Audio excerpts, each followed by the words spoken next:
एक अत्यंत सुंदर और समृद्ध गांव था जिसका नाम कंचनपुर था। कंचनपुर में चारों ओर हरियाली थी, विशाल खेत थे, आम और महुए के बाग थे और गांव के किनारे एक पवित्र नदी बहती थी जिसे लोग कल्याणी नदी कहते थे। इसी गांव के एक छोर पर, जहां संपन्न लोगों के बड़े बड़े पक्के मकान समाप्त होते थे, वहां एक छोटी सी फूस की कुटिया थी। इस कुटिया में देवदत्त नाम का एक ब्राह्मण अपने परिवार के साथ रहता था। देवदत्त का परिवार बहुत बड़ा नहीं था। उसकी पत्नी सुमति, बूढ़े माता पिता और दो छोटे छोटे बच्चे थे। देवदत्त का जीवन अत्यंत साधारण और विपन्नता से भरा था। उसके पास न तो अपनी कोई भूमि थी और न ही धन कमाने का कोई ठोस साधन था।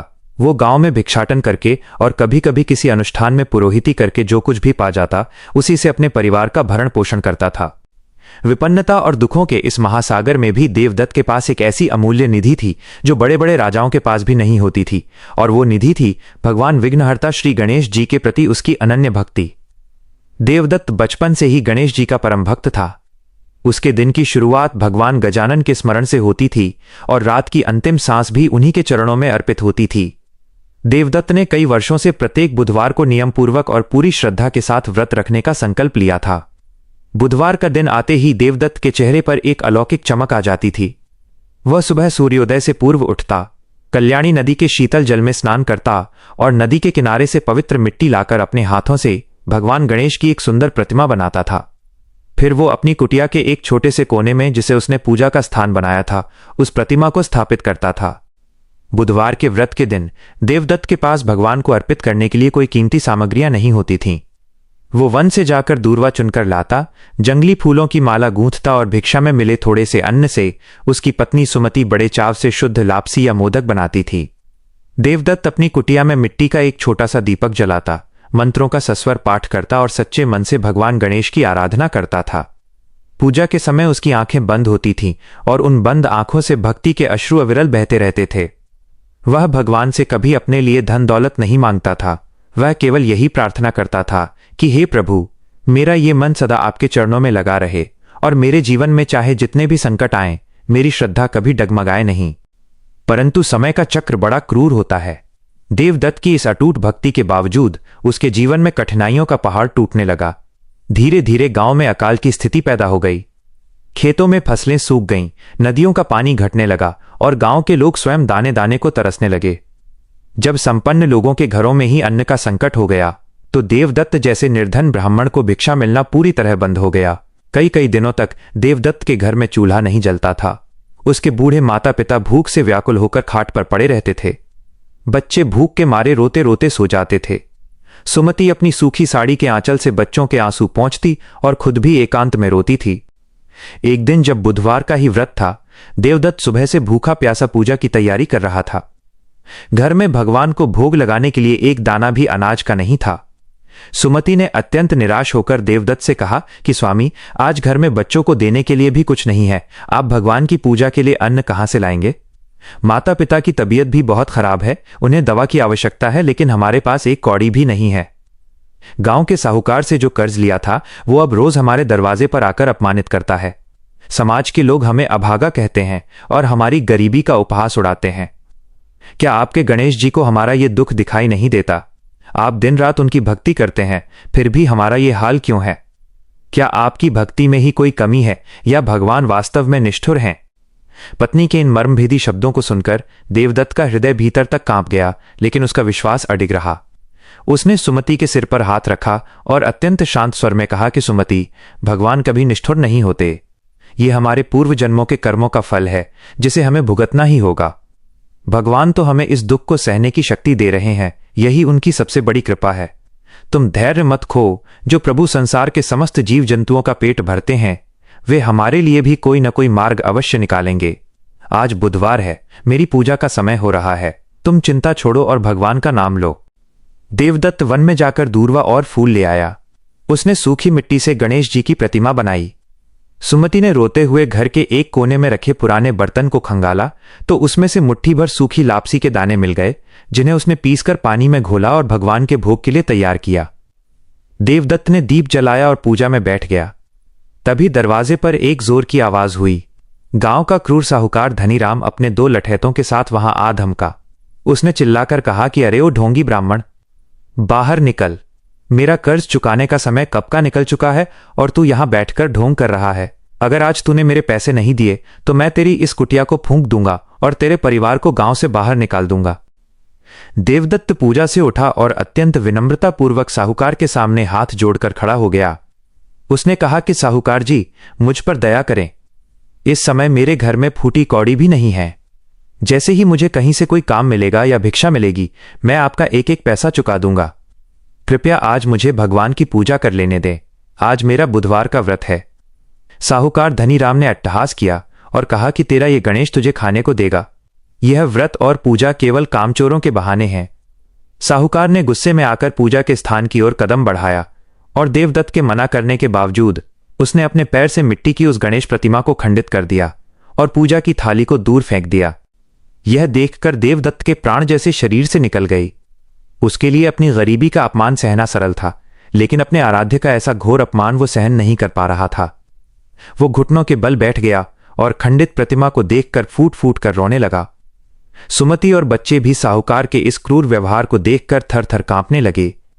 साहूकार ने जाते जाते चेतावनी दी कि अगले बुधवार तक अगर मेरा पूरा धन ब्याज सहित वापस नहीं मिला तो मैं तुझे और तेरे परिवार को इस गांव में रहने लायक नहीं छोड़ूंगा। साहूकार के जाने के बाद कुटिया में सन्नाटा पसर गया। देवदत्त ने रोते हुए मिट्टी के उन टुकड़ों को समेटा और उन्हें अपनी छाती से लगा लिया। उसने भगवान से कहा कि हे लंबोदर, हे गजानन, मुझसे ऐसा कौन सा अपराध हुआ कि आज दुष्टों ने आपके इस रूप को खंडित कर दिया। मैं कितना अभागा हूं कि अपने प्रभु की रक्षा भी नहीं कर सका। देवदत्त ने तय किया कि वह भूखा प्यासा ही रहेगा और जब तक भगवान गणेश उसे दर्शन नहीं देंगे या उसकी भक्ति को स्वीकार नहीं करेंगे, वो अन्न का एक दाना भी ग्रहण नहीं करेगा। उसी शाम को जब सूर्य ढल रहा था और चारों ओर अंधकार छा रहा था, कंचनपुर के जंगलों के रास्ते से एक बूढ़ा जर्जर शरीर वाला ब्राह्मण गांव की ओर आ रहा था। उसके कपड़े फटे हुए थे, उसके पैरों में छाले पड़े थे और वो एक लाठी के सहारे धीरे धीरे चल रहा था। वो वृद्ध ब्राह्मण कोई और नहीं, स्वयं भगवान गणेश थे, जो अपने परम भक्त देवदत्त के धैर्य, करुणा और अटूट विश्वास की परीक्षा लेने के लिए पृथ्वी पर आए थे। वृद्ध ब्राह्मण धीरे धीरे चलता हुआ देवदत्त की कुटिया के सामने पहुंचा। उसने अत्यंत दुर्बल और कांपती हुई आवाज में आवाज लगाई कि कोई है इस कुटिया में। मैं एक अत्यंत भूखा और थका हुआ यात्री हूं। कई दिनों से मुझे अन्न का एक दाना भी नसीब नहीं हुआ है। क्या इस धार्मिक ब्राह्मण के घर में मुझे थोड़ा सा भोजन और रात बिताने के लिए शरण मिल सकती है? भीतर बैठे देवदत्त ने जैसे ही किसी अतिथि की आवाज सुनी, वो तुरंत बाहर आया। उसने देखा कि एक अत्यंत वृद्ध और असहाय ब्राह्मण उसके द्वार पर खड़ा है। देवदत्त की अपनी स्थिति अत्यंत दयनीय थी। घर में खाने को कुछ नहीं था। स्वयं उसका दिल टूट चुका था, लेकिन भारतीय संस्कृति और सनातन धर्म के संस्कारों के कारण उसके लिए अतिथि साक्षात ईश्वर के समान था। उसने तुरंत वृद्ध ब्राह्मण के चरण स्पर्श किए और उन्हें अत्यंत आदरपूर्वक अपनी कुटिया के भीतर ले आया। देवदत्त ने सुमति से कहा कि सुमति, देखो, हमारे भाग्य से आज बुधवार के दिन हमारे द्वार पर एक अतिथि आए हैं। यह स्वयं भगवान की कृपा है। इनके पैर धोने के लिए जल लाओ। सुमति ने जल लाकर वृद्ध के पैर धोए। अब समस्या यह थी कि अतिथि को भोजन में क्या परोसा जाए। घर में तो कुछ भी नहीं था। देवदत्त ने सुमति की ओर देखा। सुमति की आंखों में विवशता के आंसू थे। उसने धीरे से देवदत्त के कान में कहा कि स्वामी, घर में सचमुच कुछ नहीं है। जो थोड़ा सा आटा और गुड़ बचा था, वो भी साहूकार के लठैतों ने पैरों तले रौंद दिया। अब मैं इस वृद्ध ब्राह्मण को क्या खिलाऊं? यदि ये हमारे घर से भूखे गए तो हमें महापाप लगेगा। देवदत्त ने कुछ क्षण विचार किया और फिर उसने अपनी पत्नी से कहा कि सुमति, हमारे घर के पीछे जो छोटा सा खेत है, उसमें एक सूखी हुई नीम की झाड़ी है, जिसके पास कुछ जंगली कंदमूल उगाते हैं।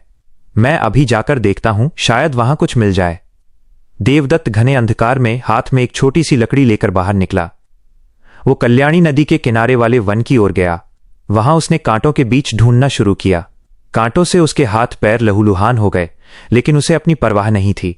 उसे केवल इस बात की चिंता थी कि उसका अतिथि भूखा न सोए। काफी मशक्कत के बाद उसे 2-3 छोटे छोटे जंगली कंद मिल गए। वो उन्हें लेकर खुशी खुशी कुटिया में लौटा। सुमति ने उन कंदों को धोकर उबाला और अत्यंत आदर के साथ वृद्ध ब्राह्मण के सामने परोस दिया। वृद्ध ब्राह्मण ने उन कंदों को देखा और कहा कि बेटा, मैं बहुत बूढ़ा हूं और मेरे दांत नहीं हैं। ये कंद बहुत कठोर हैं, मैं इन्हें कैसे चबाऊं? क्या तुम्हारे घर में थोड़ी सी लापसी या थोड़ा सा दूध नहीं है? अगर तुम मुझे थोड़ा सा गर्म दूध दे सको तो मेरे प्राण बच जाएंगे। वृद्ध की ये मांग सुनकर सुमति और देवदत्त स्तब्ध रह गई। उनके घर में गाय तो दूर एक बकरी भी नहीं थी। दूध कहां से आता? देवदत्त ने हाथ जोड़कर कहा कि हे महात्मा, हम अत्यंत निर्धन हैं, हमारे पास दूध का कोई साधन नहीं है। आप कृपा करके इस उबले हुए कंद के रस को ही ग्रहण कर लें, इससे आपको कुछ शक्ति मिलेगी। वृद्ध ब्राह्मण ने क्रोध का नाटक करते हुए अपनी लाठी जमीन पर पटकी और कहा कि तुम कैसे ब्राह्मण हो? एक बूढ़े और भूखे ब्राह्मण की इच्छा पूरी नहीं कर सकते। यदि तुम मुझे दूध नहीं दे सकते तो तुमने मुझे अपनी कुटिया में बुलाया ही क्यों? मैं भूखा ही यहां से जा रहा हूं और तुम्हें श्राप देता हूं कि तुम। इससे पहले कि वृद्ध ब्राह्मण अपना श्राप पूरा करते, देवदत्त उनके पैरों में गिर गया। उसने रोते हुए कहा कि प्रभु, मुझे श्राप मत दीजिए, मेरी पत्नी और बच्चों का कोई दोष नहीं है। यदि आप दूध ही पीना चाहते हैं तो मुझे थोड़ा समय दीजिए।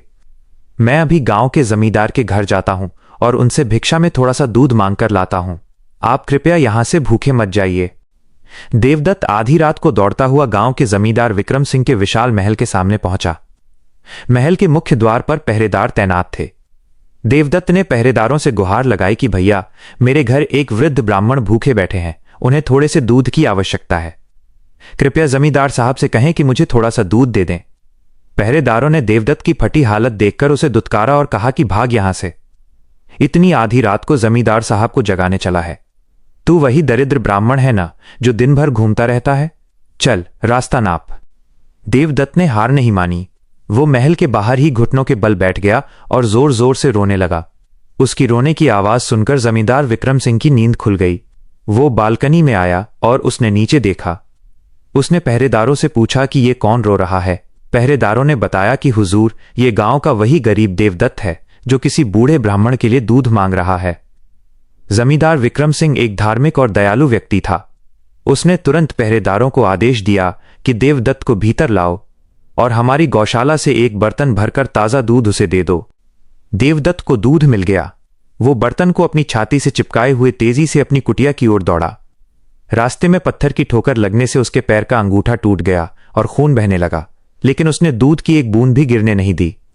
जब वो कुटिया में पहुंचा तो उसने देखा कि वृद्ध ब्राह्मण आंखें बंद किए लेटे हुए हैं। देवदत्त ने हाफते हुए सुमति से कहा कि सुमति, जल्दी से इस दूध को गर्म करो और महात्मा जी को भोग लगाओ। सुमति ने दूध गर्म किया और मिट्टी के सकोरे में भरकर वृद्ध ब्राह्मण के सामने रख दिया। वृद्ध ब्राह्मण ने अपनी आंखें खोली, दूध की ओर देखा और मुस्कुराए। उन्होंने पूरा दूध पी लिया और एक लंबी डकार ली। उन्होंने कहा कि तृप्त हो गया बेटा, आज कई वर्षों बाद मुझे ऐसा मधुर और पवित्र दूध पीने को मिला है। तुम्हारी सेवा और भक्ति ने मेरा हृदय जीत लिया है। अब मैं बहुत थक गया हूं, मुझे सोने के लिए थोड़ा सा स्थान दे दो। देवदत्त ने अपनी एकमात्र साफ चटाई वृद्ध ब्राह्मण के लिए बिछा दी और स्वयं अपने परिवार के साथ कुटिया के फर्श पर सूखी घास पर सो गया। रात का तीसरा पहर चल रहा था। चारों ओर गहरा सन्नाटा था। अचानक देवदत्त को अपनी कुटिया के भीतर एक अलौकिक प्रकाश की अनुभूति हुई। वो प्रकाश इतना तीव्र था कि उसकी आंखें खुल गईं। उसने जो देखा उसे देखकर उसके होश उड़ गए। चटाई पर लेटे हुए वृद्ध ब्राह्मण के स्थान पर एक अत्यंत विशाल चतुर्भुज रूप वाले दिव्य पुरुष विराजमान थे। उनका मुख हाथी का था, उनके बड़े बड़े कान थे, उनके मस्तक पर बालचंद्र चमक रहा था और उनके गले में मणियों के हार सुशोभित थे। उनके एक हाथ में पाश, दूसरे में अंकुश, तीसरे में मोदक और चौथा हाथ आशीर्वाद की मुद्रा में था। यह साक्षात भगवान श्री गणेश जी थे। उनका पूरा शरीर सोने की तरह चमक रहा था और उनसे एक अलौकिक सुगंध आ रही थी जिससे पूरी कुटिया महक उठी थी। देवदत्त फौरन उठ खड़ा हुआ और थर थर कांपते हुए भगवान के चरणों में गिर गया। उसकी आवाज नहीं निकल रही थी, केवल उसकी आंखों से आंसुओं की बाढ़ आ गई थी। उसने भगवान के चरणों को अपने आंसुओं से धो दिया। उसकी आवाज सुनकर सुमति, उसके बच्चे और बूढ़े माता पिता भी जाग गए। साक्षात भगवान गणेश को अपनी कुटिया में देखकर वे सभी मंत्रमुग्ध रह गए और सबके सब प्रभु के चरणों में साष्टांग दंडवत प्रणाम करने लगे। भगवान गणेश ने अत्यंत मधुर और गंभीर वाणी में कहा कि उठो देवदत्त, उठो सुमति, तुम्हारी परीक्षा पूरी हो चुकी है। मैं तुम्हारी इस अटूट भक्ति, धैर्य और करुणा से अत्यंत प्रसन्न हूं। तुमने स्वयं भूखे रहकर, साहूकार का अपमान सहकर और समाज की प्रताड़ना झेलकर भी मेरे प्रति अपने विश्वास को कम नहीं होने दिया। तुमने एक भूखे वृद्ध के रूप में मेरी जो सेवा की है उसने मेरे हृदय को पिघला दिया है। जो साहूकार ने तुम्हारी प्रतिमा को खंडित किया था वो उसका अहंकार था जिसे मैं आज नष्ट कर दूंगा, लेकिन तुम्हारी कुटिया अब दरिद्रता का निवास नहीं रहेगी। भगवान गणेश ने अपना वरदहस्त देवदत्त के सिर पर रखा। जैसे ही भगवान का हाथ देवदत्त के सिर पर पड़ा, उसके शरीर के सारे कष्ट, थकान और उसके पैर की चोट तुरंत गायब हो गई। उसका शरीर कंचन जैसा चमकने लगा।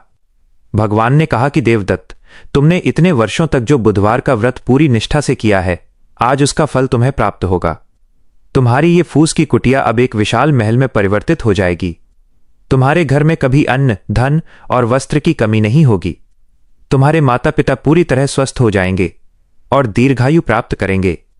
तुम्हारे बच्चे महान विद्वान और संस्कारी होंगे, और जो कोई भी मनुष्य इस संसार में बुधवार के दिन मेरी इस व्रत कथा को सुनेगा या पढ़ेगा, उसके जीवन के सभी विघ्न बाधाएं दूर हो जाएंगे। उसके घर में सुख समृद्धि का वास होगा और अंत समय में उसे मोक्ष की प्राप्ति होगी। इतना कहकर भगवान गणेश अंतर्ध्यान हो गए। उनके जाते ही पूरी कुटिया में एक जोर का धमाका हुआ, लेकिन वो धमाका विनाश का नहीं बल्कि सृजन का था। देखते ही देखते वो फूस की कुटिया एक अत्यंत विशाल और भव्य संगमरमर के महल में बदल गई। कुटिया की फटी चटाई सोने के पलंगों में बदल गई। मिट्टी के बर्तन सोने और चांदी के पात्रों में परिवर्तित हो गए, जो अन्न और स्वादिष्ट व्यंजनों से लबालब भरे हुए थे। देवदत्त के बूढ़े माता पिता जो खाट पर पड़े रहते थे, वे अचानक उठ खड़े हुए। उनकी आंखों की रोशनी वापस आ गई थी। उनके बाल काले हो गए थे और वे पूरी तरह युवा और स्वस्थ दिखाई दे रहे थे। सुमति के फटे कपड़े रेशमी साड़ियों और बहुमूल्य आभूषणों में बदल गए थे। सुबह होते ही पूरे कंचनपुर गांव में यह खबर आग की तरह फैल गई कि गरीब देवदत्त की कुटिया रातों रात एक दिव्य महल में बदल गई है। गांव के लोग जो कल तक देवदत्त का उपहास उड़ाते थे, वे सब तमाशा देखने के लिए दौड़ पड़े। जब उन्होंने देवदत्त के महल को देखा तो उनकी आंखें फटी की फटी रह गईं। महल के मुख्य द्वार पर सोने के कलश स्थापित थे और चारों ओर सुगंधित फूलों के बगीचे बन गए थे। तभी वहां साहूकार धनीराम भी आया। वो कल रात की घटना के बाद देवदत्त को पूरी तरह बर्बाद करने की योजना बना रहा था, लेकिन जब उसने ये चमत्कार देखा तो उसका पूरा अहंकार चूर चूर हो गया। जैसे ही उसने महल के भीतर कदम रखने की कोशिश की, उसे लगा कि उसके पैरों की शक्ति समाप्त हो गई है और वो जमीन पर गिर पड़ा। उसकी आंखों के सामने अंधेरा छा गया। उसे समझ आ गया कि यह कल रात भगवान गणेश की प्रतिमा का अपमान करने का ही दुष्परिणाम है। वो घिसटता हुआ देवदत्त के चरणों में गिर गया और रोते हुए क्षमा मांगने लगा कि देवदत्त, मुझे क्षमा कर दो। मैं अंधा था जो भगवान की महिमा को नहीं समझ सका। मैंने तुम्हारे आराध्य का अपमान किया। मुझे मेरे पापों की सजा मिल रही है। कृपया मुझे बचा लो, अन्यथा मेरे प्राण निकल जाएंगे। दयालु देवदत्त ने साहूकार को उठाया और कहा कि साहूकार जी, मैं तो एक साधारण मनुष्य हूं। क्षमा करने वाले तो केवल भगवान गजानन हैं। आप भगवान गणेश से अपने अपराध की क्षमा मांगिए और आज से ही बुधवार का व्रत रखने का संकल्प लीजिए। वे अत्यंत दयालु हैं, वे आपका कल्याण अवश्य करेंगे। साहूकार ने तुरंत भगवान गणेश के सामने कान पकड़कर क्षमा मांगी और प्रतिज्ञा की कि वह जीवन भर बुधवार का व्रत रखेगा और अपनी धन संपत्ति का एक बड़ा भाग गरीबों की सेवा में लगाएगा। ऐसा कहते ही साहूकार का शरीर फिर से ठीक हो गया। गांव के जमींदार विक्रम सिंह भी देवदत्त के महल में पहुंचे। उन्होंने देवदत्त की इस अलौकिक भक्ति को देखकर अपना सिर झुका लिया और गांव के बीचों बीच भगवान गणेश का एक अत्यंत भव्य मंदिर बनवाने का निर्णय लिया। देवदत्त ने उस मंदिर में भगवान गणेश की एक विशाल और सुंदर सोने की प्रतिमा स्थापित करवाई। इसके बाद प्रत्येक बुधवार को पूरे कंचनपुर गांव के लोग एकत्रित होते थे। देवदत्त स्वयं पूजा की चौकी सजाता, भगवान गणेश को दूर्वा और मोदक अर्पित करता और सभी ग्रामीणों को बुधवार व्रत की ये अलौकिक कथा सुनाता था। जो कोई भी उस कथा को सुनता, उसका हृदय भक्ति भाव से भर जाता था। गांव में अब कोई भी गरीब, बीमार या दुखी नहीं रहा था। खेतों में फसलें लहलहाने लगीं, कल्याणी नदी फिर से पानी से भर गई और चारों ओर खुशहाली छा गई। देवदत्त और सुमति ने कई वर्षों तक सुखपूर्वक जीवन व्यतीत किया। वे हर बुधवार को भूखों को भोजन कराते, साधु संतों की सेवा करते और भगवान के नाम का संकीर्तन करते थे। उनके बच्चे बड़े होकर अत्यंत संस्कारी और ज्ञानी बने, जिन्होंने समाज में धर्म का प्रचार किया। अंत समय में जब देवदत्त का जीवन पूरा हुआ तो भगवान गणेश का एक दिव्य विमान उन्हें लेने आया और वे सदैव गणेश लोक को प्रस्थान कर गए। यह बुधवार व्रत की वही दिव्य महिमा है जो मनुष्य के जीवन के अंधकार को मिटाकर उसे अनंत प्रकाश की ओर ले जाती है और हर संकट से उसकी रक्षा करती है।